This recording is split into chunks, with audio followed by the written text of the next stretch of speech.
ത്രിയേക ദൈവതിരുനാമത്തിന് മഹത്വം ഉണ്ടായിരിക്കട്ടെ. വചനപുലരിയിലേക്ക് എല്ലാവരെയും സ്വാഗതം ചെയ്യുന്നു.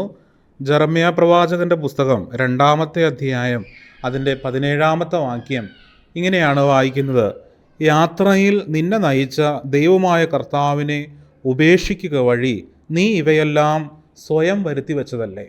സ്നേഹമുള്ളവരെ, പലപ്പോഴും നമ്മളൊക്കെ ചിന്തിക്കാറുണ്ട്, നമുക്കുണ്ടാകുന്ന പല പ്രശ്നങ്ങൾക്കും പ്രതിസന്ധികൾക്കും തകർച്ചകൾക്കുമൊക്കെ കാരണം ദൈവമാണെന്ന്.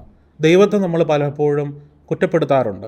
പക്ഷേ സത്യത്തിൽ നമ്മുടെ പല തകർച്ചകൾക്കും പ്രതിസന്ധികൾക്കും കാരണം ദൈവമല്ല, നമ്മൾ തന്നെ വരുത്തി വെച്ചതാണ് എന്ന് നമ്മൾ മനസ്സിലാക്കണം. കർത്താവ് പറഞ്ഞു, മോനെ നീ അത് ചെയ്യരുത്, ചെയ്താൽ ഇന്ന റിസൾട്ട് ഉണ്ടാകും. നീ മദ്യപിക്കരുത്, മദ്യപിച്ചാൽ പലതരത്തിൽ നിൻ്റെ കുടുംബം തകർന്നു പോകും, കുടുംബ പ്രശ്നങ്ങളുണ്ടാകും. പക്ഷേ നമ്മളത് ചെയ്തു.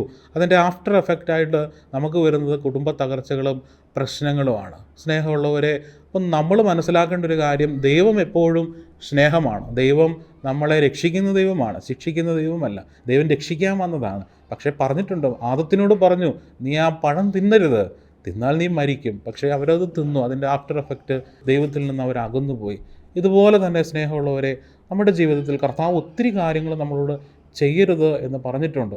അത് നമ്മൾ അനുസരിക്കാൻ ബാധ്യസ്ഥനാണ് എന്നുള്ള കാര്യം ഓർമ്മിപ്പിക്കുന്നു. ദൈവത്തിൻ്റെ അതിപരിശുദ്ധമായ നാമം വാഴ്ത്തപ്പെടട്ടെ.